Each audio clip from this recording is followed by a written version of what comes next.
My wife attended a client appreciation dinner where my business partner, Richard Dalton, dragged her into a private dining room and assaulted her. I was right next door. I heard her screaming my name, her voice tearing at the seams, but I never pushed that door open. Afterward, she broke down and called the cops. On the day of the trial, I took the witness stand and testified that it was consensual. I told the court that she was the one who undressed and climbed onto his lap. The judge ruled right then and there, insufficient evidence. Richard was acquitted. My wife smashed her stainless steel Yeti tumbler directly into my forehead. Jack Collins, I want a divorce. You're a monster. Everyone said I was an animal, a coward, a piece of trash, but nobody knew that I had been waiting for this exact day for 3 agonizing months. Jack, get out here right now! Isabel's voice chased me down the courthouse corridor. I didn't turn around. Blood was pooling at my eyebrow, tracing a hot line down my cheek. She had swung that tumbler with everything she had, splitting the skin clean open. Stop right there! She lunged, grabbing my arm and jerking me around. Her face was a mess of running mascara and tears, eyes swollen into slits. How could you perjure yourself for him? I looked down at her, silent. I am your wife. I was violated. You were right outside that door. You heard me. Why didn't you come in? Her fists hammered against my chest, frantic and desperate. Tell me why. I caught her wrists, peeling her fingers from my collar. Stop making a scene. Those words drained the last drop of life from her. Isabel stumbled back. Stop making a scene?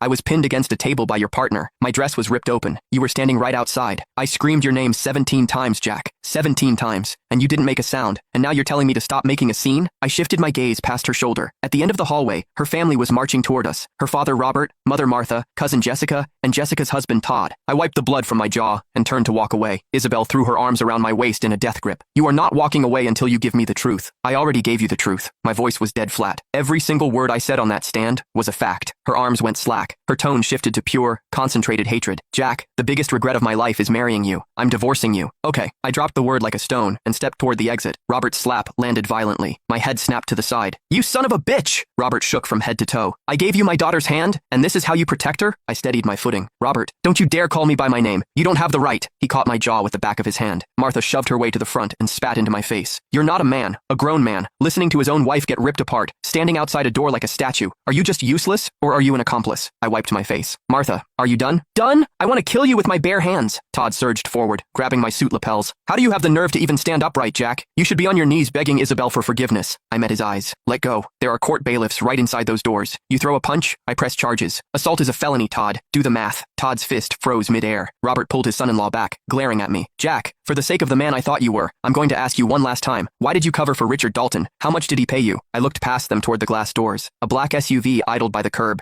Its tinted window rolled halfway down. There's nothing to explain. You! Martha lunged, throwing wild slaps and kicks. The extended family swarmed in, screaming venom. Someone tossed a cup of muddy coffee, splashing across my hair and face. I stood exactly where I was, letting them shove me back and forth. Blood from my forehead mixed with cold coffee, staining my white dress shirt, a dark, rust-colored brown. The phone in my pocket buzzed.